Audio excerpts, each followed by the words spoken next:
أشهد أن لا إله إلا الله وحده لا شريك له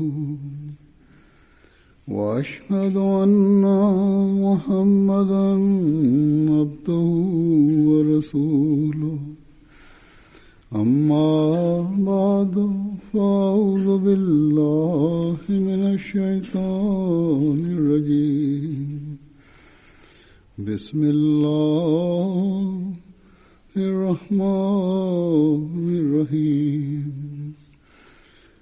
الحمد لله رب العالمين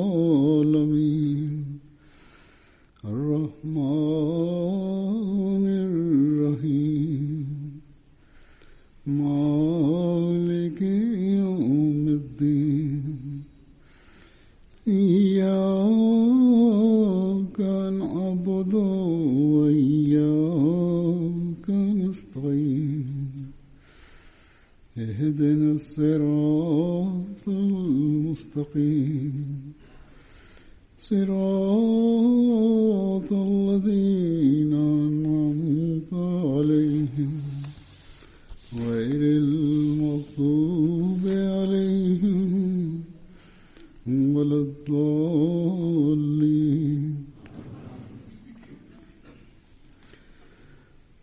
हज़रत मसीह मौऊद अलैहिस्सलाम एक जगह फरमाते हैं, ஹஜ்ரத் மஸீஹ் மவ்ஊத் அலைஹிஸ்ஸலாத்து வஸ்ஸலாம் ஓரிடத்தில் கூறுகின்றார்கள், ஈமானை உறுதிப்படுத்துவதும் இறைவனின் இருப்பை மக்களுக்கு நிரூபிப்பதும் எனது வருகையின் நோக்கமாகும். ஏனெனில் எல்லா சமுதாயத்தின் ஈமானின் நிலையும் மிகவும் பலவீனமாகிவிட்டது. மறுமை என்பது வெறும் கட்டுக்கதை என்றே நம்பப்படுகின்றது. உலகத்தின் மீதும் அதன் சுகபோகங்களின் மீதும் உள்ள அளவிற்கு நம்பிக்கையும் நேசமும் இறைவனின் மீதும் இறுதி நாளின் மீதும் இல்லை என்று மனிதர் ஒவ்வொருவரின் செயல்களும் நிரூபிக்கின்றன. நாவுகளில் ஏராளமான பேச்சுக்கள் உள்ளன, ஆனால் உள்ளங்களிலோ உலகத்தின் மீதுள்ள நேசம் மிகைத்துள்ளது. ஹஜ்ரத் மஸீஹ் அலைஹிஸ்ஸலாம் இந்த நிலையில்தான் யூதர்கள் இருக்க கண்டார்கள். ஈமானின் பலவீனத்தின் விளைவாக யூதர்களின் நல்லொழுக்க நிலைகளும் மிகவும் மோசமாக இருந்தன. இறைவனின் மீதுள்ள நேசம் நீங்கிவிட்டது. இப்போது என்னுடைய காலகட்டத்திலும் இதுவே நிலையாகும். ஆகவே சத்தியம் மற்றும் ஈமானின் காலம் மீண்டும் வந்திடவும் உள்ளங்களில் இறையச்சம் உருவாகிடவும் நான் தோன்றியுள்ளேன். இதுவே எனது வருகையின் முக்கிய குறிக்கோளாகும். வானம் மீண்டும் பூமிக்கு அருகில் வரும், அது மிக தூரம் சென்ற பிறகு என்று எனக்கு கூறப்பட்டுள்ளது. நாம் ஹஜ்ரத் மஸீஹ் மவ்ஊத் அலைஹிஸ்ஸலாத்து வஸ்ஸலாம் அவர்களிடம் பையத் செய்ததாக வாதம் புரிகின்றோம். நாம் எந்த அளவிற்கு ஹஜ்ரத் மஸீஹ் மவ்ஊத் அலைஹிஸ்ஸலாத்து வஸ்ஸலாம் அவர்களின் வருகையின் நோக்கத்தை பூர்த்தி செய்கின்றோம் என்று நாம் நம்மையே ஆய்வு செய்து பார்க்க வேண்டும். நான் ஈமானை உறுதிப்படுத்த வந்துள்ளேன் என்று அவர்கள் கூறியுள்ளார்கள். எனவே நமது ஈமான் உறுதிப்பாட்டின் பக்கம் வளர்ந்து வருகின்றதா என்று நாம் நம்மையே ஆய்வு செய்ய வேண்டும். இறைவனின் இருப்பு நிரூபணம் ஆவதன் மூலம் ஈமான் உறுதி பெறும் என்று அவர்கள் கூறினார்கள். அல்லாஹ் தாலாவின் மீது முழுமையான உறுதிப்பாட்டின் மூலம் ஈமான் உறுதி பெறுகின்றது. உலகத்தின் மீது உள்ள மோகம் இன்றைய காலத்தில் அதிகரித்து வருகின்றது. இறைவனின் பக்கம் சிந்தனை அதிகரிப்பதற்கு பதிலாக உலகத்தின் பக்கம் சிந்தனை அதிகரித்து வருகின்றது. இறைவனின் மீது இருக்க வேண்டிய உறுதிப்பாடு இரண்டாம் பட்சமாக மதிக்கப்படுகின்றது. உலக பொருட்கள் அதிக முக்கியத்துவம் பெற்றுவிட்டன. நாம் அக்கம் பக்கம் பார்வையிட்டால் இந்த நிலைதான் எங்கும் தென்படுகின்றது. ஆனால் இன்று உலகம் பௌதீக பொருட்களையே நம்புகின்றது என்று அறிந்து கொள்வதற்காக மட்டும் அக்கம் பக்கம் பார்வையிடக்கூடாது. மாறாக நாம் உலக சாதனங்களின் மீது அதிக நம்பிக்கை வைத்துள்ளோமா அல்லது இறைவனின் மீது நம்பிக்கை வைத்துள்ளோமா என்று நம்மை ஆய்வு செய்வதற்காக பார்வையிட வேண்டும். நாம் பையத் செய்த பிறகும் இறைவனை அடையாளம் கண்டுகொள்ள வேண்டிய அளவிற்கு அடையாளம் கண்டுகொள்ளவில்லை என்றால் நமது பையத் பலன் தராது. நாம் நம்மை அஹ்மதி என்று கூறுவதும் மதிப்பற்றதாகும். இன்று நாம் இறைவனை மகிழ்விப்பதை விட அதிக முக்கியத்துவமாக கருதி உலக எஜமானர்களை மகிழ்விக்கின்றோம் என்றால் நாம் ஹஜ்ரத் மஸீஹ் மவ்ஊத் அலைஹிஸ்ஸலாத்து வஸ்ஸலாம் அவர்களின் தோற்றத்தின் நோக்கத்தை நிறைவேற்றுபவர்களாக இருக்க மாட்டோம். அவர்களிடம் செய்த வாக்குறுதியையும் நிறைவேற்றுபவர்களாக மாட்டோம். நாம் உலக சடங்கு சம்பிரதாயங்களுக்கு மார்க்க போதனைகளை விட அதிக முக்கியத்துவம் வழங்கினால் நாம் நம்மை அஹ்மதிகள் என்று கூறுவதில் எந்த பயனும் இல்லை. ஹஜ்ரத் மஸீஹ் மவ்ஊத் அலைஹிஸ்ஸலாத்து வஸ்ஸலாம் அவர்கள் கூறுகின்றார்கள், நாம் இறைவனின் மீது நம்பிக்கை கொள்கின்றோம், இறைவனையே எல்லாரையும் விட பெரியவன் என்று நம்புகின்றோம், அல்லாஹ்வின் மீதுள்ள நேசம் மற்ற எல்லா நேசத்தையும் விட மிகைத்துள்ளது என்றெல்லாம் நாம் நாவினால் கூறுகின்றோம். ஆனால் செயல்பூர்வமாக பார்த்தால் நமது உள்ளத்தில் உலக மோகம்தான் மிகைத்துள்ளது. நமக்கு பக்கத்தில் நாலாபுரமும் முஸ்லிம் மற்றும் முஸ்லிம் அல்லாதவர்களாகிய ஒவ்வொருவரும் உலக பேராசைகளில் மூழ்கியுள்ளனர்.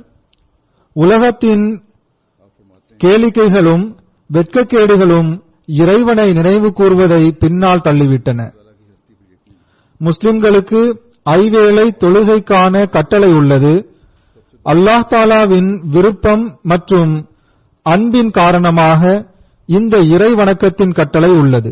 ஆனால் நமது செயல்பூர்வமான நிலை இதற்கு நேர் மாற்றமாக உள்ளது. இந்த அடிப்படையில் ஓர் அஹ்மதி பிறரை பார்க்கும்போது முதலில் தமது நிலையை ஆய்வு செய்து பார்ப்பது அவசியமாகும். நாம் நமது தொழுகைகளை இறைவனின் கட்டளையின் அடிப்படையில் தொழுகின்றோமா இல்லையா? அல்லாஹ் தாலாவின் கட்டளையின்படி நாம் நமது இறை வணக்கங்களை செலுத்துகின்றோமா இல்லையா? இல்லை என்றால் ஹஜ்ரத் மஸீஹ் மவ்ஊத் அலைஹிஸ்ஸலாத்து வஸ்ஸலாம் அவர்களின் வருகையின் நோக்கமாகிய ஈமானை உறுதிப்படுத்த வேண்டும் என்பதை நாம் மறுக்கின்றோம். சத்தியத்தின் காலத்தை மீண்டும் கொண்டு வர வேண்டும் என்பதே அவர்களின் வருகையின் நோக்கமாகும். மேலும் வானத்தை பூமிக்கு அருகில் கொண்டு வருவதே அவர்களின் வருகையின் நோக்கமாகும். அதாவது இறைவனுடன் உயிருள்ள தொடர்பை ஏற்படுத்துவதே அவர்களின் வருகையின் நோக்கமாகும். நிச்சயமாக நமது ஈமான் மற்றும் செயல்களின் குறைபாட்டினால் ஹஜ்ரத் மஸீஹ் மவ்ஊத் அலைஹிஸ்ஸலாத்து வஸ்ஸலாம் அவர்களின் வாதம் மறுக்கப்படுவதில்லை. ஆனால் அவர்களின் தோற்றத்தின் மூலம் இறைவன் வழங்கிய அருள்கொடைகளை பெறக்கூடியவர்களாக நாம் ஆக முடியாது. அப்படியென்றால் நாம் ஈமான் கொண்டோம் என்று கூறுவதும் வெறும் வாய்ப்பேச்சு மட்டுமே ஆகும்.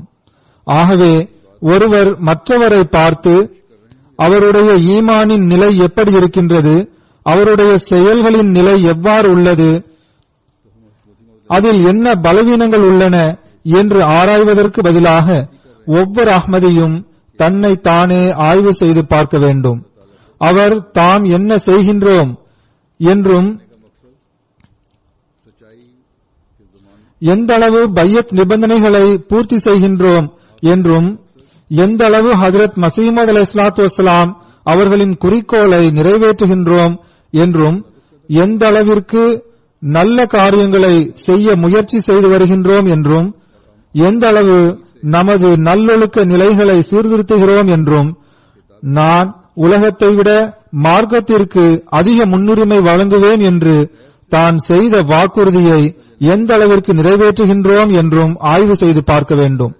ஹஜ்ரத் மஸீஹ் மவ்ஊத் அலைஹிஸ்ஸலாத்து வஸ்ஸலாம் அவர்கள் நம் முன்னால் பையத்தின் 10 நிபந்தனைகளை வைத்தார்கள். நீங்கள் எனது ஜமாத்தில் இணைய விரும்பினால் அல்லது உண்மையான முறையில் எனது ஜமாத்தை சேர்ந்தவராக இருக்க விரும்பினால் பிறகு என்னுடன் உறுதியான தொடர்பு கொள்ள வேண்டும். பையத்தின் இந்த 10 நிபந்தனைகளையும் பின்பற்றி நடந்தால்தான் இதை செய்வது சாத்தியமாகும். இதனால் உங்களது ஈமானும் உறுதிப்படும், உங்களது நல்லொழுக்க நிலைகளும் வளர்ச்சி பெறும் என்று கூறினார்கள். ஹஜ்ரத் மஸீஹ் மவ்ஊத் அலைஹிஸ்ஸலாத்து வஸ்ஸலாம் அவர்கள் நமக்கு பல்வேறு சந்தர்ப்பங்களில் மிகவும் வேதனையோடும் வலியுறுத்தியும் அறிவுரை கூறியுள்ளார்கள். நீங்கள் என்னை சார்ந்தவர்கள் என்றும் என்னிடம் பையத் செய்தவர்கள் என்றும் கூறுகின்றீர்கள் என்றால், என்னிடம் பையத் செய்த பிறகு உங்களுடைய வாழ்க்கையில் தூய மாற்றம் ஏற்படவில்லை என்றால் உங்களுக்கும் பிறருக்கும் மத்தியில் எந்த வித்தியாசமும் இல்லை. ஆகவே நமது நன்மைகளின் தரம் ஹஜ்ரத் மஸீஹ் மவ்ஊத் அலைஹிஸ்ஸலாத்து வஸ்ஸலாம் அவர்கள் நம்மிடம் எதிர்பார்க்கின்ற அளவிற்கு உயர வேண்டும். ஹஜ்ரத் மஸீஹ் மவ்ஊத் அலைஹிஸ்ஸலாத்து வஸ்ஸலாம் அவர்கள் தம்மிடம் பையத் செய்தவர்களுக்கு பல்வேறு சமயங்களில் அறிவுரை கூறினார்கள். அவற்றை நான் எடுத்துக் கூறுகின்றேன். அவர்கள் ஓரிடத்தில் கூறுகின்றார்கள், சம்பிரதாய அடிப்படையில் பையத் செய்வது பயனளிக்காது. இப்படி பையத் செய்வதால் இறைவனின் அருளை பெற முடியாது. பையத் செய்வதற்காக அல்லாஹ் தஆலா விதித்துள்ள அருள் கொடைகளை பெற முடியாது. அவர்கள் கூறுகின்றார்கள், அன்பு மற்றும் நல்லொழுக்கத்துடன் தன்னை வளர்ச்சி அடைய செய்து பையத் செய்தவருடன் இணைந்து விட வேண்டும். இறைவனுடன் உறுதியான தொடர்பு கொள்ள வேண்டும். இந்த தொடர்புகளை வளர்த்துக் கொள்வது மிகவும் அவசியமாகும். நேர்வழியை தேடுபவர் இந்த தொடர்பை வளர்த்துக் கொள்ளவில்லை என்றால், அதாவது அல்லாஹ்வுடனும் அவர் யாரிடம் பையத் செய்துள்ளாரோ அவருடனும் தொடர்பை வளர்த்துக் கொள்ளவில்லை என்றால் அவருடைய புகார் பயனற்றதாகும். அதாவது இறைவன் வாக்குறுதி அளித்த அருள் கொடைகள் எனக்கு கிடைக்கின்றன என்று கூறுவதும் பயனற்றதாகும். ஹஜ்ரத் மஸீஹ் மவ்ஊத் அலைஹிஸ்ஸலாத்து வஸ்ஸலாம் அவர்கள் கூறுகின்றார்கள், முடிந்தவரை அன்பு மற்றும் விசுவாசத்தின் தொடர்பை வளர்த்துக் கொள்ள வேண்டும். மனிதன் தனக்கு நேர்வழி காட்டுபவருடன் ஒன்றிவிட வேண்டும். கொள்கை அடிப்படையிலும் செயல் அடிப்படையிலும் ஒன்றிவிட வேண்டும். அதாவது யாரிடம் பையத் செய்துள்ளீர்களோ அவருடைய வழியை பின்பற்றுங்கள். மேலும் கொள்கைகளை நம்புவதன் அடிப்படையிலும் அவர் எதிர்பார்க்கும் தரத்தை அடையுங்கள். உண்மை மற்றும் இறை வணக்கத்தின்பால் விரைவாக குனிய வேண்டும். நீங்கள் என்ன பெற்றீர்கள் என்று காலை முதல் மாலை வரை உங்களை ஆய்வு செய்து பாருங்கள். பிறகு அவர்கள் கூறுகின்றார்கள், பையத் செய்வதால் மட்டும் இறைவன் திருப்தி கொண்டு விடுகின்றான் என்று எண்ணாதீர்கள். இது வெறும் தொலி ஆகும். சத்து இதன் உள்ளே இருக்கின்றது. வெளியே தொலியும் உள்ளே சத்தும் இருப்பதுதான் பெரும்பாலும் இயற்கை நியதியாகும். தொலி எதற்கும் பயன்படுவதில்லை, சத்துதான் பயன்படுகின்றது. சிலவற்றில் சத்து இருப்பதே இல்லை. உள்ளே மஞ்சள் கருவும் வெள்ளை கருவும் இல்லாமல் காற்று மட்டும் கொண்ட முட்டையை சில நேரம் கோழிகள் இடுகின்றன. இது எதற்கும் பயன்படாது. அந்த ஓடு குப்பையை போன்று எரியப்படுகின்றது. அவ்வாறே பையத் செய்து ஈமான் கொண்டதாக வாதம் புரிந்து அதனுள் சத்து ஏதும் இல்லை என்றால், அதாவது பையத் மற்றும் ஈமானின் உண்மைத்துவம் தெரியாமல் இருந்தால், அதன்படி செயல்களும் இல்லை என்றால் அவர் அச்சம் கொள்ள வேண்டும். நேரம் வரும்போது லேசாக மோதினாலும் காற்று முட்டையை போன்று உடைந்து நொறுங்கி விடுவார். பிறகு அவர் எரியப்பட்டு விடுவார். ஆகவே பையத் செய்து ஈமான் கொண்டதாக வாதம் புரியும் நபர் தன்னை ஆய்வு செய்து பார்க்க வேண்டும். நான் வெறும் ஓடாக இருக்கின்றேனா அல்லது சத்தாக இருக்கின்றேனா என்று பார்க்க வேண்டும். சத்து உருவாகாத வரை ஈமான், அன்பு, கட்டுப்பாடு, பையத், நம்பிக்கை, கீழ்ப்படிதல், இஸ்லாத்தை ஏற்றுக்கொண்டதாக வாதம் புரிபவர் உண்மையாளர் அல்ல. நான் ஈமான் கொண்டுள்ளேன், நான் நேசம் கொள்கிறேன், நான் முழுமையாக கட்டுப்பட்டு நடப்பவன், நான் பையத் செய்துவிட்டேன், நான் நம்பிக்கை கொள்கிறேன், நான் முஸ்லிம் ஆவேன் என்று கூறுவது யாவும் வெறும் வாய்ப்பேச்சு மட்டுமே ஆகும். எனவே பையத் செய்த பிறகு ஈமானில் வளர்ச்சி பெற வேண்டும், நேசத்திலும் வளர்ச்சி பெற வேண்டும். அல்லாஹ் தாலாவிடம் உள்ள நேசம் எல்லா நேசத்தை விடவும் அதிகமாக இருக்க வேண்டும். இதையே இறைவன் கூறியுள்ளான். அல்லாஹ் தாலாவின் மீது அன்பு கொள்வதன் காரணமாக அவனது நேசத்திற்குரிய தூதர் ஸல்லல்லாஹு அலைஹி வஸல்லம் அவர்கள் மீது அன்பு இருக்க வேண்டும். ஹஜ்ரத் மஸீஹ் மவ்ஊத் அலைஹிஸ்ஸலாத்து வஸ்ஸலாம் அவர்களிடம் அன்பு இருக்க வேண்டும். ஹிலாஃபத்துடன் அன்பு இருக்க வேண்டும்.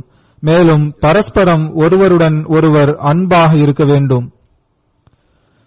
பிறகு கூறுகின்றார்கள், கட்டுப்படும் தரத்தை பெற வேண்டும். கட்டுப்படுதல் என்பது காலத்தின் ஹலீஃபா மற்றும் ஜமாத்தின் அமைப்பின் தீர்ப்பில் தம் விருப்பத்தின்படி உள்ளதை ஏற்றுக்கொண்டு தம் விருப்பத்திற்கு மாறாக உள்ளதற்கு சுய விளக்கங்கள் கொடுப்பதும் அதை ஆட்சேபனை செய்வதும் கட்டுப்படுதலாகாது. கட்டுப்படுவது என்று வந்துவிட்டால் முழுமையாக கட்டுப்பட வேண்டும்.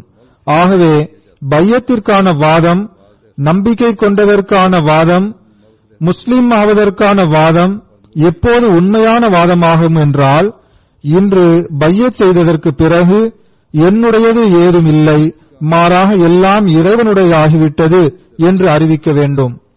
எல்லாம் இறைவனுடையதும் அவனது மார்க்கத்திற்காகவும் ஆகும் என்று அறிவிக்க வேண்டும். இதுவே பையத் செய்வதற்கான நோக்கமாகும். பிறகு ஒரு தோழருக்கு அறிவுரை கூறியவாறு ஹஜ்ரத் மஸீஹ் மவ்ஊத் அலைஹிஸ்ஸலாத்து வஸ்ஸலாம் அவர்கள் கூறுகின்றார்கள், பையத் செய்த பிறகு வாழ்வில் தூய மாற்றத்தை ஏற்படுத்துவது அவசியமாகும். பையத் செய்த பின் தம் வாழ்வில் தூய மாற்றத்தை ஏற்படுத்தவில்லை என்றால் இது பையத்தை ஏளனம் செய்வதாகும், பையத்தை குறைத்து மதிப்பிடுவதாகும். பையத் என்பது சிறு குழந்தைகளின் விளையாட்டு அல்ல. பையத் நம்மிடம் சிலவற்றை எதிர்பார்க்கின்றது.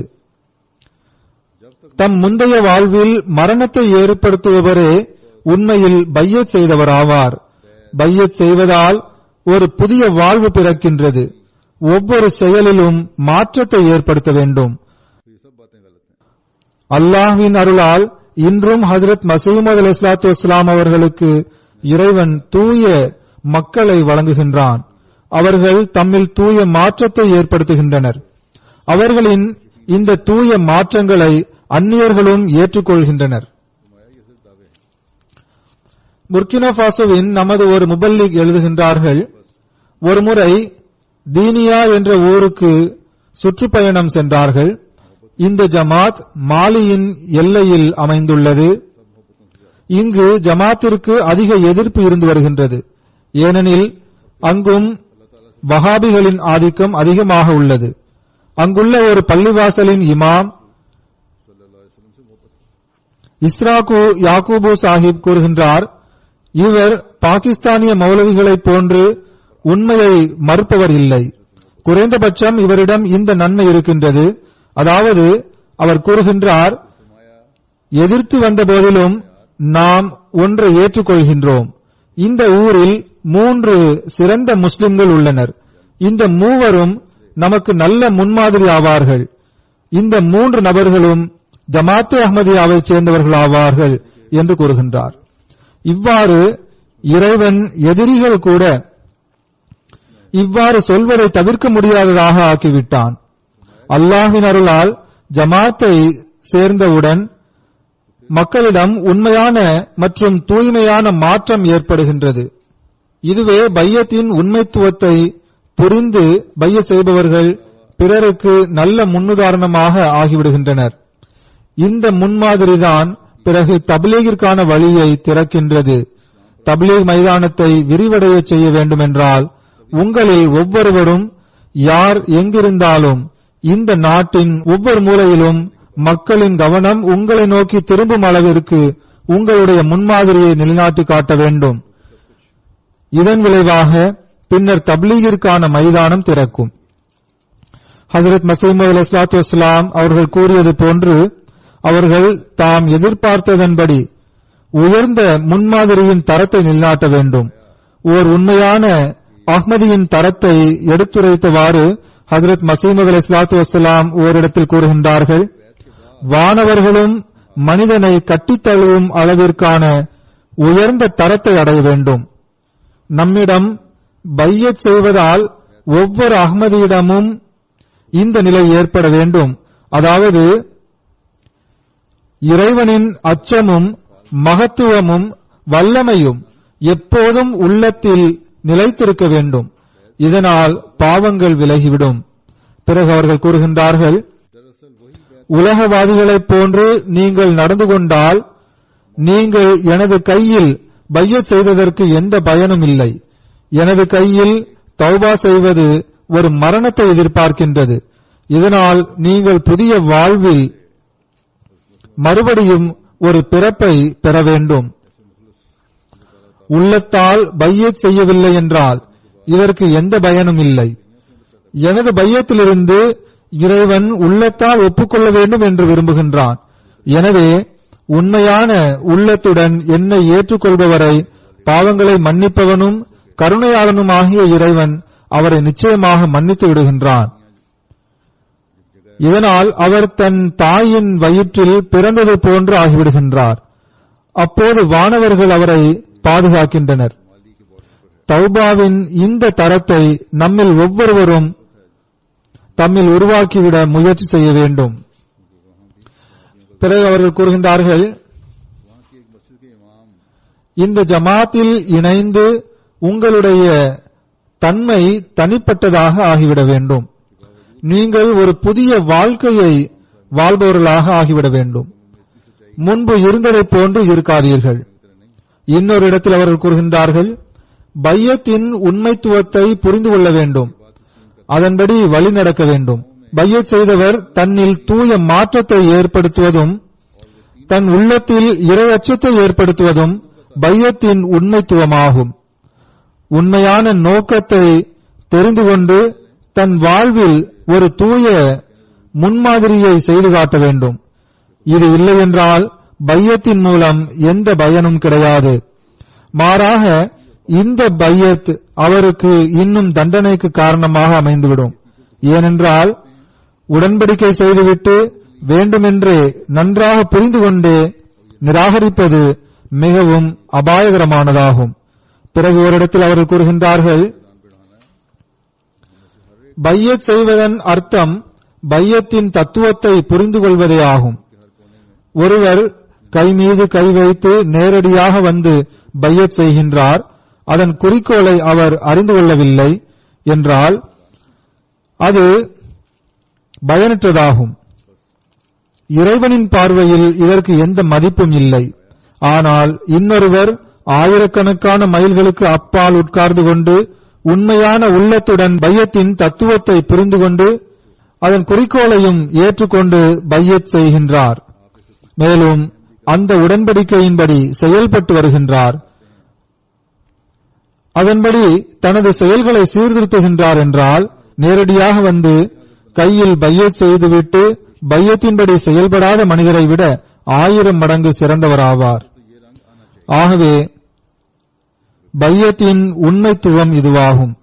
மேலும் ஹஜ்ரத் மஸீஹ் அலைஹிஸ்ஸலாத்து வஸ்ஸலாம் அவர்களின் வருகையின் குறிக்கோளை நிறைவேற்றுவதுமாகும். பையத்தின் உண்மைத்துவத்தை புரிந்து கொள்வதும் அவசியமாகும். ஹஜ்ரத் மஸீஹ் அலைஹிஸ்ஸலாத்து வஸ்ஸலாம் அவர்களால் வகுக்கப்பட்ட பையத்தின் 10 நிபந்தனைகளையும் சிந்தித்து பார்த்தால்தான் பையத்தின் உண்மைத்துவத்தை நம்மால் புரிந்து கொள்ள முடியும். மேலும் அதன்படி செயல்பட்டால்தான் புரிய முடியும். ஆப்பிரிக்காவின் தொலைதூர பகுதியில் இருக்கும் மக்கள் தமது சுற்றுப்புறத்தில் சிறந்த முன்னுதாரணமாக திகழ்வதை நான் உதாரணமாக எடுத்துக் கூறினேன். உண்மையான முஸ்லிமை பார்க்க வேண்டுமென்றால் இந்த அஹ்மதிகளிடம் பாருங்கள் என்று கூறும் அளவிற்கு எதிரிகளும் தள்ளப்பட்டுள்ளனர். ஆக இந்த முன்மாதிரியை நாம் நிலைபெற செய்வது அவசியமாகும். புதிதாக பையத் செய்தவர்களுடைய சில உதாரணங்களை நான் மேலும் எடுத்துக் கூறுகின்றேன். ஹஜ்ரத் மஸீஹ் அலைஹிஸ்ஸலாத்து வஸ்ஸலாம் அவர்கள் எழுதிய பையத்தின் 10 நிபந்தனைகளில் ஒன்று அன்பு மற்றும் நேசத்தின் இந்த சகோதர உடன்படிக்கை மற்ற எல்லா உலக தொடர்புகளை விடவும் உயர்வானதாக இருக்கும் என்பதும் ஆகும். உலகின் தொலைதூரங்களில் உள்ள மக்கள் இன்னும் வாய்ப்பு கிடைக்கும் போது இதை வெளிப்படுத்தி காட்டுகின்றார்கள். அல்லாஹ் தஆலா அவர்களின் உள்ளத்தை எவ்வாறு ஈமானால் நிரப்பியுள்ளான். ரஷ்ய நாடுகளிலும் புதிதாக பையத் செய்தவர்கள் அல்லாஹ்வின் அருளால் தமது ஈமானிலும் தூய விசுவாசத்திலும் அசாதாரணமான முறையில் முன்னேறி வருகின்றார்கள். இவர்களில் ஒரு சிலர் கடந்த வருடம் காதியான் ஆண்டு மாநாட்டில் கலந்து கொண்டனர். திரும்பி தம் நாட்டிற்கு வந்து அவர்கள் தமது அனுபவத்தை எழுதி அனுப்பினார்கள். அதில் ஒருவர் இவ்வாறு எழுதுகின்றார்: இந்த அருளுக்குரிய ஊரை பற்றி நூட்களில் படித்துள்ளேன், டிவியிலும் பார்த்ததுண்டு. ஆனால் எங்களது காலடி அந்த புண்ணிய பூமியில் பட்டதும் ஹஜ்ரத் மஸீஹ் அலைஹிஸ்ஸலாத்து வஸ்ஸலாம் அவர்களின் காலத்தில் இருந்த அதே சூழ்நிலை எங்களிடமும் ஏற்பட்டது. இங்கு மூச்சு விடுவது மிகவும் எளிதாக இருந்தது. மனிதன் உலகம் மற்றும் அதில் உள்ள சுகபோகங்களை விட்டு முற்றிலும் விலகி தன்னையே மறந்துவிடுகின்றான். மனிதனின் சிந்தனைகள் கூட அல்லாஹுவை வணங்குவதில் மூழ்கிவிடுகின்றது. அங்கே நாங்கள் பார்த்ததையும் அனுபவித்ததையும் வார்த்தைகளில் எடுத்துக் கூற முடியாது. பிறகு ஒரு நபர் எழுதுகின்றார்: அல்லாஹ்வின் அருளால் எனக்கு காதியான் செல்வதற்கும் ஹஜ்ரத் ரசூலுல்லாஹி ஸல்லல்லாஹு அலைஹி வஸல்லம் அவர்களின் கட்டளையின்படி இறுதி காலத்தின் மஹதி அலைஹிஸ்ஸலாம் அவர்களுக்கு சலாம் கூறுவதற்கான நல்வாய்ப்பு கிடைத்தது. நான் முதன்முறையாக அஹ்மதியா பள்ளிவாசலில் பாங்கோசையை கேட்டேன். ரஷ்யாவிலும் பள்ளிவாசல்களில் பாங்கு சொல்வது தடை விதிக்கப்பட்டுள்ளது. அவர் கூறுகின்றார்: நான் எனது சுமைகளை வேகமாக வைத்துவிட்டு ஒழு செய்து இது ஹஜ்ரத் மஸீஹ் அலைஹிஸ்ஸலாத்து வஸ்ஸலாம் அவர்களின் பள்ளிவாசலாகும் என்று எண்ணி 2 ரக்காத் தொழுதுவிட்டு ஒரு அஹ்மதி சகோதரரிடம் இது இமாம் மஹ்தி அலைஹிஸ்ஸலாம் அவர்களின் பள்ளிவாசலா என்று கேட்டேன். அதற்கு அவர் இல்லை, இது தாருல் அன்வார் பள்ளிவாசலாகும் என்று கூறினார். இதனால் நான் கவலையடைந்து எனது பிற சகோதரர்களிடமும் அதை கூறினேன். நாங்கள் ஃபஜர் தொழுகையை அந்த பள்ளிவாசலில் தொழுதுவிட்டு பிறகு இமாம் மஹ்தி அலைஹிஸ்ஸலாம் அவர்களின் கபரை ஜியாரத் செய்ய சென்றோம். அங்கு துஆ செய்தோம். அப்போது நான் இறைவனுக்கு நன்றி கூறும் உணர்வுடன் நிரம்பி இருந்தேன். அந்த உணர்வை என்னால் வார்த்தைகளில் வர்ணிக்க முடியாது. அதன் பிறகு நாங்கள் காதியானில் எல்லா பக்கமும் சுற்றினோம். இமாம் மஹ்தியின் பள்ளிவாசல், பைத்துல் ஃபிக்ர், பைத்துத் துவா, இமாம் மஹ்தி அலைஹிஸ்ஸலாம் அவர்கள் பிறந்த வீடு, வாழ்ந்த வீடு, அவர்கள் நோன்பு நோற்ற அறை, மஸ்ஜித் நூர் போன்ற இடங்களுக்கு சென்றோம். அங்கு துவா செய்வதற்கான நற்பாக்கியத்தை பெற்றோம். அப்போது ஏற்பட்ட நிலையை சொற்களால் எடுத்துக் கூற முடியாது. வேறொரு உலகத்தில் இருப்பது போல் தோன்றியது. இன்னும் எல்லா முக்கிய இடங்களுக்கும் சென்றோம். இதன் காரணமாக நான் என்னை மிகவும் அதிர்ஷ்டசாலி என்று கருதுகின்றேன். இவ்வாறான மக்கள் உலகில் பல்வேறு இடங்களில் பரவியுள்ளனர். இன்னும் பலருக்கு காதியான் செல்வதற்கான வாய்ப்பு கிடைக்கவில்லை. ஆனால் அவர்கள் தூய்மை மற்றும் விசுவாசத்தால் நிரம்பியுள்ளனர். இவர்களின் கடிதங்கள் வருகின்றன. இவர்களின் தூய்மை மற்றும் விசுவாசத்தின் உணர்வை கண்டு வியப்பு ஏற்படுகின்றது. இவர்களுக்கு தமது உலக தேவைகளை விட அதிகமாக ஆன்மீகத்தை பற்றிய கவலை உள்ளது. நான் கடந்த நாட்களில் சிங்கப்பூர் சென்றிருந்தேன். அங்கு இந்தோனேஷியாவிலிருந்தும் பலர் வந்திருந்தனர். ஏழைகள் மிகவும் நீண்ட பயணம் மேற்கொண்டு வந்திருந்தனர். அவர்களில் சிலரிடம் பயணத்திற்கு பணம் இல்லை. ஆனால் அவர்களிடம் இருந்த சிறிய நிலத்தை விற்று அந்த தொகையை வைத்து பயணம் மேற்கொண்டு சிங்கப்பூர் வந்திருந்தனர். அவர்கள் என்னிடம் துவாவிற்காக சொல்லும் போது எங்களது உலக தேவைகள் பூர்த்தியடைய துவா செய்யுங்கள் என்று கூறவில்லை. மாறாக எங்களுடைய சந்ததிகள் மார்க்கத்தில் நிலைத்திருக்க துவா செய்யுங்கள் என்றே கேட்டுக்கொண்டனர். நாங்கள் பெற்ற இறை அருள்கொடை எங்களிடமிருந்து வீணாகிவிடக் கூடாது என்றனர். இதுவே அந்த ஆண்கள் மற்றும் பெண்களின் உணர்வாக இருந்தது. அவர்களிடம் ஹிலாஃபத்தின் மீது அன்பும் எல்லையற்றதாக இருந்தது. அன்பு மற்றும் சகோதரத்துவத்தின் இந்த உணர்வு அவர்களிடம் அல்லாஹுக்காக மட்டுமே இருந்தது. பிறகு இன்னொரு உதாரணத்தை எடுத்துக் கூறுகின்றேன். இதில் உலகத்தை விட மார்க்கத்திற்கு அதிக முக்கியத்துவம் வழங்குவதும் உள்ளது. மேலும் சகோதர உடன்படிக்கையை பேணுவதும் உள்ளது. பிரான்சைச் சேர்ந்த அமீர் சாஹிப் எழுதுகின்றார்கள், புதிதாக பையத் செய்த மதிப்பிற்குரிய அப்துல் அஜீஸ் சாஹிப் கடந்த 3-4 மாதங்களாக வேலை தேடிக் கொண்டிருந்தார். அவரிடம் ஜூன் மாத இறுதியில் ஜெர்மனியின் ஆண்டு மாநாடு நடைபெறும் என்று கூறப்பட்டது. அதில் கலிஃபத்துல் மஸீஹ் அவர்களும் வருகை தருகின்றார்கள் என்றும் கூறப்பட்டது. அவ்வாறு கூறியதும், எப்படிப்பட்ட நிலையாக இருந்தாலும் அந்த மாநாட்டில் நான் கண்டிப்பாக கலந்து கொள்வேன் என்று அவர் கூறினார்.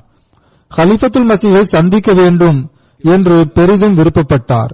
பிறகு ஜூன் 2ஆம் தேதி ஜெர்மனி செல்வதற்காக இவரிடம் மீண்டும் தொடர்பு கொண்டபோது இன்றுதான் அவருக்கு வேலை கிடைத்திருப்பதாக கூறினார். மேலும் அவர் தொடக்கத்தில் 4 நாட்கள் பணிக்கு வரவில்லை என்றால் அந்த வேலை பறிபோய்விடும் சாத்தியம் இருக்கின்றது என்றும் கூறினார். இவர் ஒரு புதிய அஹ்மதி ஆவார். இன்றைய நாட்களில் ஐரோப்பாவில் உள்ள சூழ்நிலையில் வேலை கிடைப்பது எளிதான காரியமல்ல.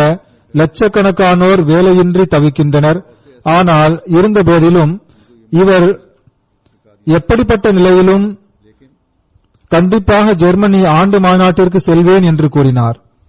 வேலை பறிபோனால் போகட்டும், நான் காலத்தின் ஹலீஃபாவை கண்டிப்பாக சந்திக்க செல்வேன் என்று கூறினார். அல்ஹம்துலில்லாஹ், அவர் ஜெர்மனியில் ஆண்டு மாநாட்டில் கலந்து கொண்டார். பையத் நிகழ்ச்சியிலும் கலந்து கொண்டார். மாலியிலிருந்து நமது முபல்லிக் எழுதுகின்றார்கள், எங்களது பகுதியைச் சேர்ந்த ஒரு புதிய அஹ்மதி ஆதம் குலூப் அலி என்பவர் ஒரு நிறுவனத்தில் வேலை செய்து வருகின்றார். ஒருநாள் ஹுத்தாமுல் அஹ்மதியாவின் கூட்டத்திற்காக அவர் அழைக்கப்பட்டார். அதே சமயம் அவரது நிறுவனத்தின் சார்பாகவும் ஒரு முக்கியமான கூட்டம் இருந்தது. இந்த கூட்டத்தில் இவர் கலந்து கொள்ளாத பட்சத்தில் அவர் வேலையை விட்டு அகற்றப்படும் என்ற அளவிற்கு இந்த கூட்டம் மிகவும் முக்கியத்துவம் வாய்ந்ததாக இருந்தது. ஆனால் அவர் அதையும் பொருட்படுத்தாது ஜமாத்தின் கூட்டத்தில் கலந்து கொண்டார். ஜமாத்தின் கூட்டம் முடிந்ததும் அவர் தம் நிறுவனத்தின் கூட்டத்திற்கு செல்லும் போது வெகு நேரம் கழிந்திருந்தது. அந்த நிறுவனத்தின் முதலாளி இவர் மீது கடுமையான கோபம் கொள்வார் என்று இவர் நினைத்தார். ஆனால் உலகத்தை விட மார்க்கத்திற்கு அதிக முன்னுரிமை வழங்கும் இந்த அஹ்மதியத்தின் தொண்டர் மீது கோபப்படுவதற்கு பதிலாக அந்த முதலாளி இவருடைய பணியின் காரணமாக மிகவும் மகிழ்ச்சி அடைந்தார். இவருக்கு இனாமாக ஒரு மோட்டார் சைக்கிளும் வழங்கினார். இந்த கௌரவம் தமக்கு அஹ்மதியத்தின் அருளால் கிடைத்தது என்று இந்த புதிய அஹ்மதி உறுதியாக நம்பிக்கை கொள்கின்றார். மார்க்கத்திற்கு உலகத்தை விட அதிக முன்னுரிமை வழங்குவேன் என்ற தமது வாக்குறுதியை இவர் நிறைவேற்றினார்.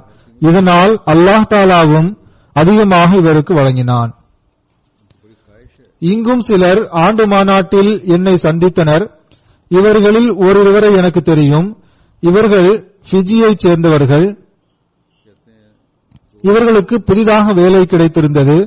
ஆனால் அதை அவர்கள் விட்டுவிட்டு மாநாட்டில் கலந்து கொள்வதற்காக வந்திருந்தனர். ஆனால் இங்கும் சிலர் இருக்கின்றார்கள்.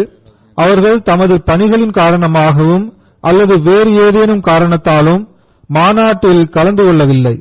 ஆனால் அவர்கள் மாநாட்டில் கண்டிப்பாக கலந்து கொண்டிருக்க வேண்டும். தொலைதூரத்தில் உள்ள ஒரு நாட்டின் ஓர் அஹ்மதியின் தூய்மை மற்றும் விசுவாசத்தை பாருங்கள். மார்க்க அறிவை பெற வேண்டும் என்பதற்காக அவரிடம் இருந்த துடிப்பை பாருங்கள். இதனால் அல்லாஹ் தாலா அவர் மீது எவ்வாறு அருள் புரிந்துள்ளான். இவர் ஐவரி கோஸ்டை சேர்ந்தவர். உமர் சங்காரே சாஹிப் ஆவார். இவர் கூறுகின்றார், அஹ்மதி ஆன பிறகு அல்லாஹ் தாலா எனக்கு துவாக்கள் ஒப்புக்கொள்ளப்படும் அடையாளத்தையும் இமாம் மஹதி அலைஹிஸ்ஸலாம் அவர்களின் உண்மைக்கான அடையாளத்தையும் மிகுதியாக காட்டியுள்ளான். தினமும் காட்டி வருகின்றான். அல்லாஹ் தாலாவுடன் தொடர்பு ஏற்படுத்துவதே எனது வருகையின் நோக்கமாகும் என்று ஹஜ்ரத் மஸீஹ் மவ்ஊத் அலைஹிஸ்ஸலாத்து வஸ்ஸலாம் அவர்கள் கூறியுள்ளார்கள். அவர் கூறுகின்றார், இதனால் எனது ஈமானில் வளர்ச்சி ஏற்படுகின்றது. ஐவரி கோஸ்டின் ஆண்டு மாநாட்டின் நாட்கள் நெருங்கின.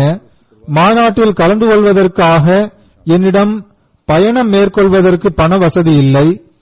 நான் துவா செய்து வந்தேன், அல்லாஹ்வே உனது மஹ்தி உண்மையாளராவார். அவரால் தொடங்கப்பட்ட மாநாட்டிற்கு நான் போக வேண்டும். ஆண்டு மாநாட்டின் முக்கியத்துவம் இந்த மக்களிடம் எந்த அளவிற்கு மேலோங்கி இருக்கிறது என்று பாருங்கள். இதை வைத்து ஒவ்வொருவரும் தன்னை ஆய்வு செய்து பார்க்க வேண்டும். அவர் கூறுகின்றார், உனது மஹ்தியின் உண்மைக்கு அடையாளமாக உன்னிடமிருந்து எனக்காக பயணத்திற்கு தேவையானதை வழங்குவாயாக என்று அவர் துவா செய்தார். அடுத்த நாள் ஜமாத்தை சேராத ஒரு சகோதரர் தானும் இந்த மாநாட்டில் கலந்து கொள்வதற்கான தன் விருப்பத்தை தெரிவித்தார். நான் மாநாட்டிற்காக செல்லவிருக்கும் ஜமாத்தின் குழுவினரிடம் எனது பெயரையும் அந்த நபருடைய பெயரையும் பதிவு செய்தேன். மாநாட்டிற்கு செல்வதற்கு 2 நாட்களே எஞ்சியிருந்தன. ஆனால் பயணத்திற்கான எந்த ஏற்பாடும் நடக்கவில்லை. காரணம், பயணத்திற்கு பணம் இல்லை. ஆனால் துவா செய்து வந்தேன். அப்போது நான் பக்கத்தில் ஒரு ஊருக்கு செல்ல நேர்ந்தது. அங்கு ஒரு நபர் என்னை சந்தித்தார். நான் நேற்று முதல் உங்களுக்காக காத்துக் கொண்டிருக்கின்றேன் என்று கூறினார். அவர் என் கையில் 20,000 பிராங்க் கொடுத்தார். இது உங்களுக்குரியது என்று சொன்னார். அல்லாஹ் தஆலா அந்த மனிதருடைய உள்ளத்தில் அவருக்கு பணம் கொடு என்ற சிந்தனையை விதைத்தான். அத்துடன் அவர் கூறுகின்றார், நான் அந்த தொகையை பெற்றுக்கொண்டு அல்லாஹ் தஆலாவுக்கு நன்றி கூறினேன். இந்த தொகையை கொண்டு நான் 16,000 பிராங்க் 2 நபர்களுக்கான பயண செலவை செலுத்தினேன். மீதி 4,000 பிராங்கை பயண செலவிற்காக வைத்துக் கொண்டேன். அல்லாஹ் தஆலாவின் இந்த அருள் நிச்சயமாக அவரின் ஈமானுக்கு வலுவூட்ட காரணமாக அமைகிறது. இதை அவரும் குறிப்பிட்டு எழுதியுள்ளார். பையத்திற்கு பிறகு அவர்கள் உலகத்தின்பால் சாய்ந்து விடாமல் இறைவனின்பால் திரும்புவதன் பக்கம் அவர்களை தூண்டியது. அவர்கள் உதவிக்காக மனிதர்களிடம் செல்லவில்லை. மாறாக ஏதாவது வழி செய் என்று இறைவனிடம் தொடர்ச்சியாக துவா செய்து கொண்டிருந்தார்கள்.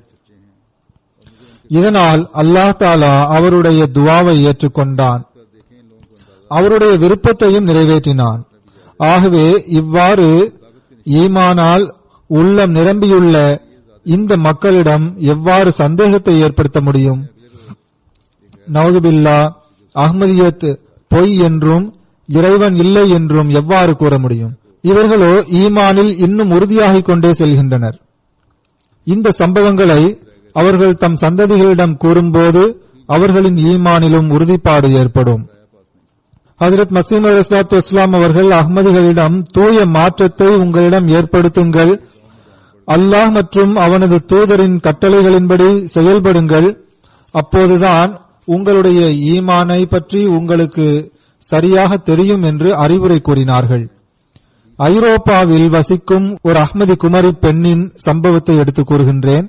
அவர் தம் ஈமானை பாதுகாக்கும் முயற்சியில் அல்லாஹ் தஆலா அவருக்கு எவ்வாறு வெற்றியை வழங்கி அவருக்கு தன் அருள்கொடையை வழங்கியுள்ளான் என்று பாருங்கள்.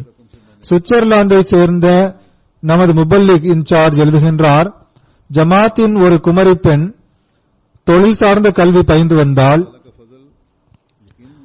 அதற்காக அவள் 2 நாட்கள் கல்லூரிக்கு செல்ல வேண்டும். வாரத்தின் 3 நாட்கள் ஒரு பண்ணையில் வேலை கற்க வேண்டும். அந்த பண்ணையில் இந்த பெண் மட்டுமே முஸ்லிம் ஆவாள். அந்த பண்ணையில் அவள் தொழுவதற்காக தனக்கு ஒரு ஏற்பாட்டை செய்து கொண்டாள். அவள் இந்த பண்ணையில் தன் கல்வியை தொடங்கிய போது திடீரென்று அந்த பண்ணைக்கு அசாதாரணமான லாபம் கிடைக்க தொடங்கியது. அந்த பண்ணைக்கு புதிய வாடிக்கையாளர்கள் வரத் தொடங்கினர். மிகவும் குறுகிய காலத்திலேயே அந்த பண்ணைக்கு புதிய கட்டிடங்கள் 2ம் புதிய வேலையாட்களும் வாடகைக்கு வாங்க வேண்டியது வந்தது. இந்த மாணவி பயின்று வந்த கல்லூரியில் விளையாட்டிற்கென்று ஒரு வகுப்பு இருந்தது. நீச்சலில் பங்கெடுக்க வேண்டும் என்று இந்த மாணவியை மிகவும் வற்புறுத்தினார்கள். மாணவி மறுத்துவிட்டாள். தனியாக இருந்தால் பரவாயில்லை, ஆண்களுடன் நான் நீச்சலில் பங்கெடுக்க மாட்டேன் என்று கூறி மறுத்துவிட்டார். கல்லூரி தரப்பிலிருந்து வற்புறுத்தல் அதிகமாக இருந்தது. ஆனால் இந்த மாணவி அதை ஏற்கவில்லை, தீர்க்கமாக மறுத்துவிட்டார். கல்லூரி அந்த பண்ணைக்கு புகார் கொடுத்தது. இதனால் அவள் வேலை செய்து வந்த பண்ணையில் சார்பாகவும் வற்புறுத்தல் அதிகமானது. இது கல்லூரி படிப்பின் ஓர் அங்கமாகும். நீ இதில் பங்கெடுக்காவிட்டால் உன்னை வேலையிலிருந்து நீக்கிவிடுவோம் என்று மிரட்டினார்கள். ஆனால் அந்த மாணவி தன் ஈமானில் உறுதியாக இருந்தால், நீங்கள் என்ன செய்தாலும் சரி, ஆண்களுடன் சேர்ந்து நான் நீச்சலில் பங்கெடுக்க மாட்டேன் என்று கூறிவிட்டாள். பின்னர் இவர்களின் போக்கு இன்னும் தீவிரமானது. இதனால் அந்த மாணவி தொந்தரவு தாங்காமல் பண்ணையை விட்டு விலகுவதாக நோட்டீஸ் அனுப்பிவிட்டு தம் படிப்பை தொடர முடியாமல் பாதியிலேயே நிறுத்திவிட்டாள். அந்த பண்ணையை விட்டு விலகி தனியார் கல்லூரியில் சேர்ந்து விட்டார். இவள் அந்த பண்ணையை விட்டு விலகியதும் அல்லாஹ் தாலா வியக்க வைக்கும் வகையில் தன் வல்லமையை வெளிப்படுத்தினான். லாபத்தில் இயங்கிக் கொண்டிருந்த அந்த பண்ணை நஷ்டமடைய ஆரம்பித்தது. மெல்ல மெல்ல வேலை முடிந்து வந்தது. மக்களை பணி நீக்கம் செய்ய வேண்டியது வந்தது. இறுதியில் இந்த நஷ்டத்திற்கான காரணத்தை கண்டறிய கூட்டம் நடத்தப்பட்ட போது அந்த பண்ணையின் எம்டி, ஒரு அப்பாவியின் சாபம் இந்த பண்ணைக்கு கிடைத்ததே இதற்கு காரணம் என்று பகிரங்கமாக கூறினார். அந்த பண்ணையிலிருந்து யாரோ ஒருவர் இந்த மாணவிக்கு இமெயில் மூலம் கடிதம் அனுப்பினார். அவர் இவ்வாறு எழுதியுள்ளார்: நீ எங்களுடைய பண்ணையை விட்டு விலகிய பிறகு சில நாட்கள் வரை உன்னை பற்றி பேசப்பட்டு வந்தது. பிறகு உன்னை பற்றி ஒருபோதும் பேசப்படவே இல்லை. இப்போது எம்டி உன்னை பற்றி ஒரு அப்பாவியின் சாபம் இந்த பண்ணைக்கு கிடைத்தது என்று கூறியதும் மீண்டும் நீயே எல்லாராலும் பேசப்படும் தலைப்பாக இருக்கின்றாய். அந்த அப்பாவி நீதான் என்று எல்லாரும் நினைக்கின்றார்கள். மேனேஜராக இருந்த பெண்மணி ஒருவர் இந்த மாணவியை மிகவும் அதிகமாக தொந்தரவு படுத்தினார். அவரை வேலையை விட்டு நீக்கிவிட்டனர். அல்லாஹ் தாலா இந்த மாணவியின் மீது அதிக அருள் புரிந்தான். இதனால் தனியார் கல்லூரியில் பயின்ற அந்த மாணவி சிறந்த மதிப்பெண் பெற்று தேர்ச்சி பெற்றாள். எந்தவித தொந்தரவும் இன்றி தன் படிப்பை முடித்தார். இவர் இறைவனின் விருப்பத்திற்கு முன்னுரிமை வழங்கினார். இதனால் அவருடைய உலக விருப்பத்தையும் அல்லாஹ் தாலா பூர்த்தி செய்துவிட்டான். இதில் உலகத்தை விட மார்க்கத்திற்கு அதிக முக்கியத்துவம் வழங்க வேண்டும் என்ற பாடம் நமது குமரி பெண்களுக்கு உள்ளது.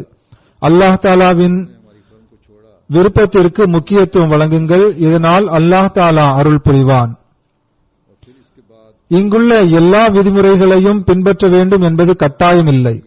இவர்களிடம் உள்ள நல்லதை பெற்றுக் கொள்ளுங்கள். இளைஞர்கள் இதை கவனிக்க வேண்டும்.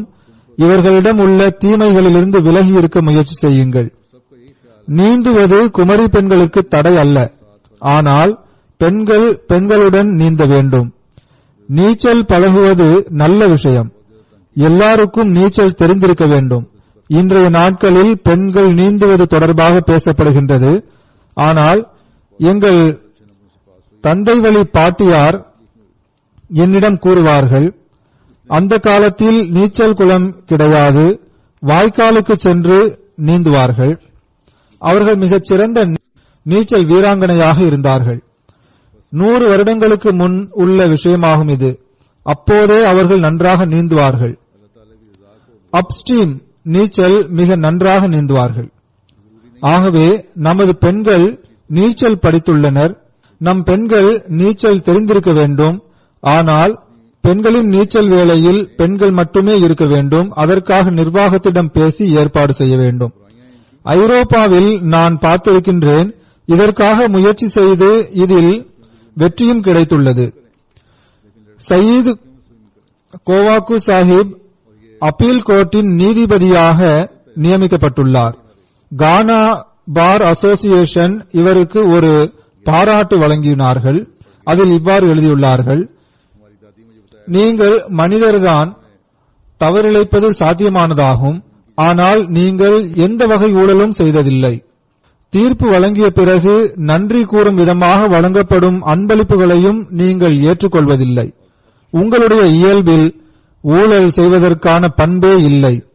கானா பார் அசோசியேஷன் உங்களுக்கு நீதிமான், நம்பிக்கைக்குரியவர், கடினமாக உழைப்பவர், இன்கரப்டபிள் ஜட்ஜ், அதாவது ஊழலால் கெடுக்க முடியாத நீதிபதி என்ற பெயர் சூட்டி கௌரவிக்கின்றது என்று கூறியுள்ளார்கள்.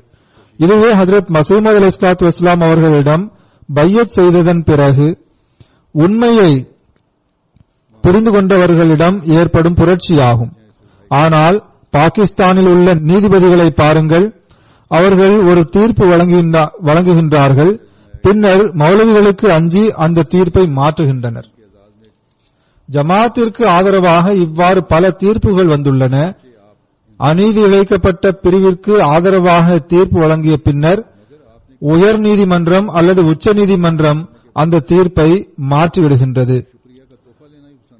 யாரும் நம்மை பார்த்து விரலை உயர்த்த முடியாது. இந்த பெருமை இன்று அஹ்மதிகளுக்குத்தான் உண்டு. இதை நாம் இன்னும் தக்க வைத்துக் கொள்ள வேண்டும்.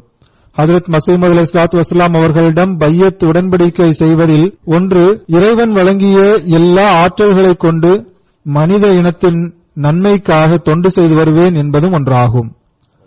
அந்நியர்கள் கூட இதை எவ்வாறு ஒப்புக்கொள்கின்றார்கள் என்று பாருங்கள். இதற்கான ஒரு உதாரணத்தை நான் கூறுகின்றேன். செராலியோனின் குடியரசுத் தலைவர் செராலியோனின் ஜமாத்தின் 52வது ஆண்டு மாநாட்டில் ஆற்றிய தமது உரையில் இவ்வாறு கூறுகின்றார்: நான் ஜமாத் அஹ்மதியாவின் நிகழ்ச்சி அல்ல, மாறாக எனது சமுதாயத்தின் ஒரு முக்கியமான நிகழ்ச்சியில் இப்போது கலந்து கொண்டிருப்பதற்காக மகிழ்ச்சி அடைகின்றேன். நாடு மற்றும் சமுதாயத்தின் வளர்ச்சிக்காக அஹ்மதியா ஜமாத் ஆற்றி வரும் அருந்தொண்டுகளை பாராட்டி அதற்கு மதிப்பளிக்கும் முகமாக இங்கு வந்துள்ளேன். குடியரசுத் தலைவர் என்ற அடிப்படையில் செராலியோனின் அரசு மற்றும் பொதுமக்களின் உள்ளத்தில் அஹ்மதியா ஜமாத்திற்காக இருக்கும் மரியாதையை வெளிப்படுத்த வந்துள்ளேன். Love for all, hated for none என்ற அஹ்மதியா ஜமாத்தின் மோட்டோவை பல ஆண்டுகளாக வெறும் நாவால் மட்டும் கூறி வரவில்லை, மாறாக அதற்கு ஆக்கப்பூர்வமான வடிவம் கொடுத்து வருகின்றது. எனது குடிமக்கள் மீது அஹ்மதியா ஜமாத் கொண்டுள்ள அன்பின் காரணமாகவே பொதுமக்களுக்கு கல்வியறிவை புகட்டுவதற்காக ஒவ்வொரு மூலையிலும் பள்ளிக்கூடங்கள் திறந்து வைத்துள்ளது. சமுதாய மற்றும் மத பாகுபாடு ஏதுமின்றி எமது மக்கள் ஜமாத்தின் பள்ளிக்கூடங்களிலிருந்து பயன்பெற்று வருகின்றனர்.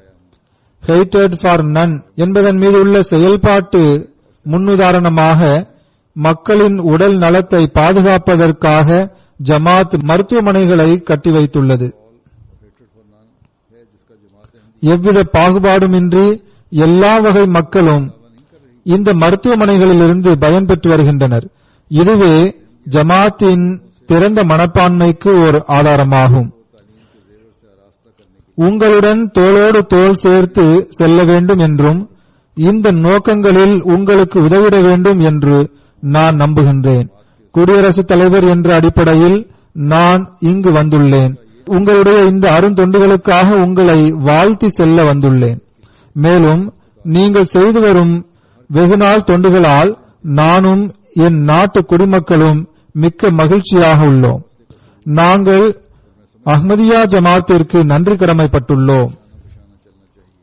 அரபு நாட்டைச் சேர்ந்த பணக்காரர்கள் இன்னும் இங்கு வரவில்லை. ஆனால் ஜமாத்திற்கு இங்கு புகழ் பரவி வருவதால் இதை பார்த்து இப்போது சில நாடுகளின் பிரதிநிதிகள் இங்கு செல்ல ஆரம்பித்துள்ளார்கள். உங்களுக்காக நாங்கள் பள்ளிக்கூடங்களும் திறப்போம், மருத்துவமனைகளையும் திறப்போம், கல்லூரிகளையும் திறப்போம், இன்னும் பல உதவிகளையும் செய்வோம் என்கின்றனர். இவர்களுடைய நீதியின் கண் எப்போதும் விழித்திருக்கும்படி இறைவன் செய்வானாக. இம்மக்கள் மீது இவர்கள் அநீதி இழைக்காது இருக்கட்டுமாக. அல்லாஹ் மற்றும் அவனது தூதரின் கட்டளைகளின்படி செயல்படுபவர்கள் அஹ்மதிகள் என்று அந்நியர்களும் ஒப்புக்கொண்ட ஒரு சம்பவம் இதுவாகும். செராலியோனின் ஒரு கட்சியின் முன்னாள் தேசிய தலைவர் அல் ஹாஜா ஜமாத்தின் 52வது ஆண்டு மாநாட்டில் நிகழ்த்திய தம் சொற்பொழிவில் இவ்வாறு கூறுகின்றார்: நான் UK ஆண்டு மாநாட்டிலும் பலமுறை கலந்து கொண்டுள்ளேன். அங்கு மக்களின் உயர்ந்த நல்லொழுக்கம் மற்றும் இஸ்லாமிய போதனைகளின்படி வழி நடப்பதையும் நான் பார்த்துள்ளேன். இதிலிருந்து நான் தெரிந்து கொள்வது என்னவென்றால், இஸ்லாத்தின் வருங்காலம் அஹ்மதியா ஜமாத்தின் மூலமே பிரகாசமடையும். இதற்கான அத்தாட்சியை நாம் இன்று பார்த்து வருகின்றோம். நாங்கள் அஹ்மதியா ஜமாத்தில் சேராமல் இருந்தாலும் நமது குறைவான அறிவின் காரணமாக ஜமாத்தின் போதனை மற்றும் அதன் வளர்ச்சியை பற்றி தவறான கருத்துக்களை தெரிவிக்கக் கூடாது. இந்த மாநாட்டின் மைய கருத்தையும் இங்கு ஒட்டப்பட்டுள்ள போஸ்டர்களையும் பார்த்தால், இந்த வாசகங்களை படித்த பின் ரசூலுல்லாஹி ஸல்லல்லாஹு அலைஹி வஸல்லம் அவர்களை உண்மையாக நேசிப்பவர் யாரும் உண்டென்றால் அது ஜமாத் அஹ்மதியாவின் உறுப்பினர்களே ஆவார்கள் என்பது தெளிவாக தெரிகின்றது. மாநாட்டில் கலந்து கொள்பவர் யாராக இருந்தாலும் சரி, இஸ்லாத்தின் ஒளிமயமான எதிர்காலம் அஹ்மதியா ஜமாத்தின் கைகளிலேயே உள்ளது என்பதை கூறாமல் இருக்க முடியாது என்ற என்னுடைய கருத்தை நான் இங்கு பகிரங்கமாக தெரிவிக்கின்றேன் என்று அவர் கூறுகின்றார். இதுவே ஜமாத்தே அஹ்மதியாவின் அழகாகும். இவ்வாறு இருக்கவும் வேண்டும். உண்மையான இஸ்லாம் ரசூலுல்லாஹி ஸல்லல்லாஹு அலைஹி வஸல்லம் அவர்கள் மீது அன்பு மற்றும் அவர்களின் முன்மாதிரியின்படி செயல்படுவதற்கான முயற்சி ஆகியவற்றை அஹ்மதிகள்தான் செய்கின்றார்கள் என்று அந்நியர்கள் கூட சொல்கின்றார்கள். ஸ்பெயினிலிருந்து ஆயிஷா சாஹிபா எனக்கு கடிதம் எழுதியுள்ளார். அதில் அவர் கூறுகின்றார், நான் எனது அஹ்மதி கணவருடன் என் மாமியார் வீட்டுடன் சேர்ந்து வாழ்ந்து வருகின்றேன். அவர்கள் அனைவரும் அஹ்மதி அல்லாதவர்கள் ஆவர்.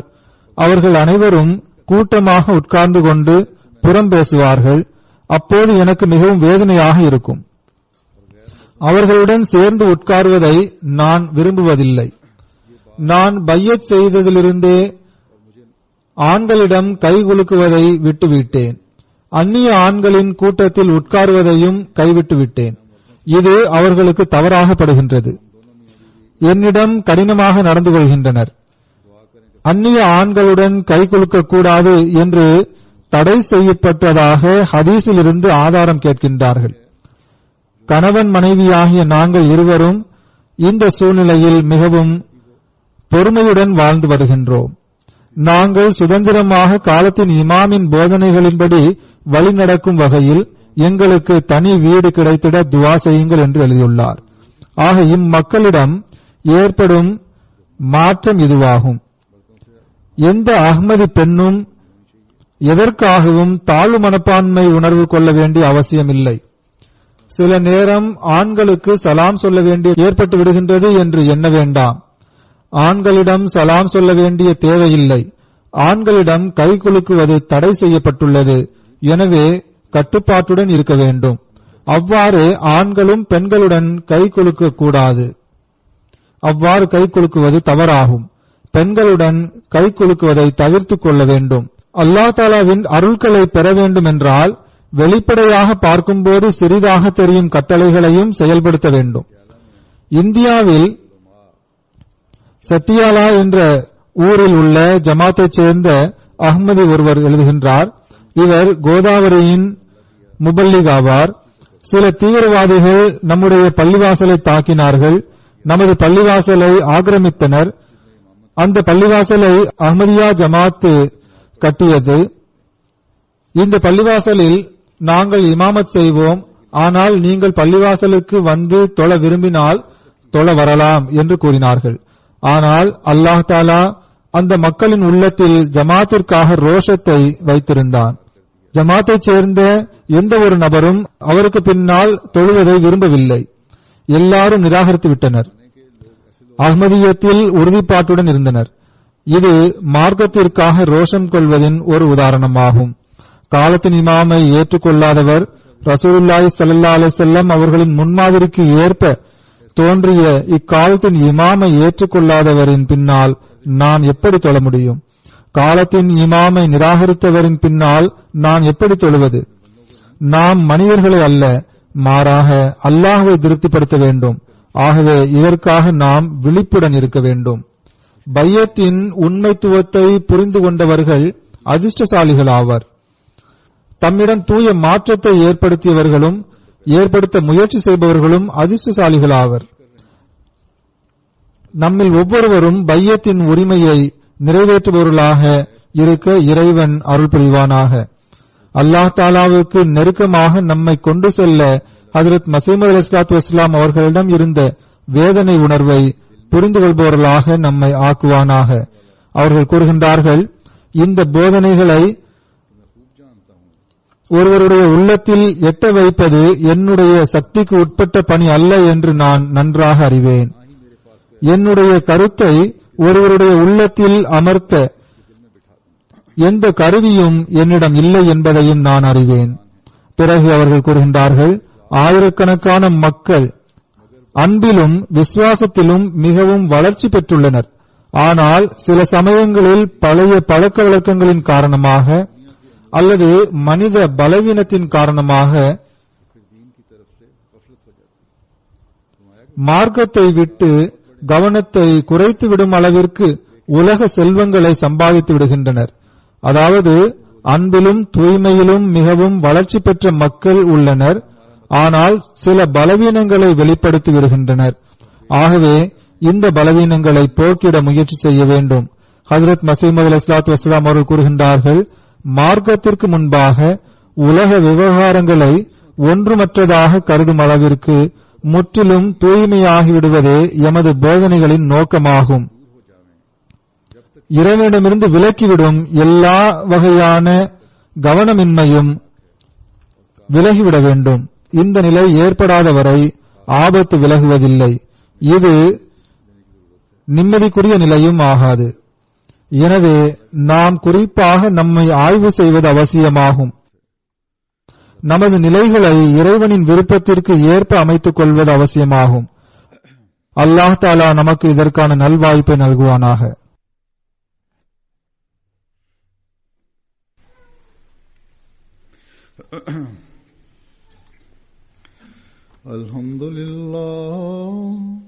Alhamdulillah nahmaduhu wa nasta'inuhu wa nastaghfiruhu wa nu'minu bihi wa natawakkalu alayhi wa na'udhu billahi min shururi anfusina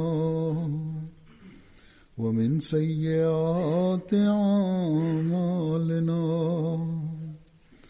من يهده الله فلا مضل له ومن يضلل فلا هادي له ونشهد أن لا إله إلا الله ونشهد أن محمدا عبده ورسوله. عباد الله رحمكم الله إن الله يأمر بالعدل والإحسان وإيتاء ذي القربى وينهى عن الفحشاء والمنكر والبغي يعظكم لعلكم تذكرون. اذكروا الله يذكركم وادعوه يستجب لكم ولذكر الله أكبر.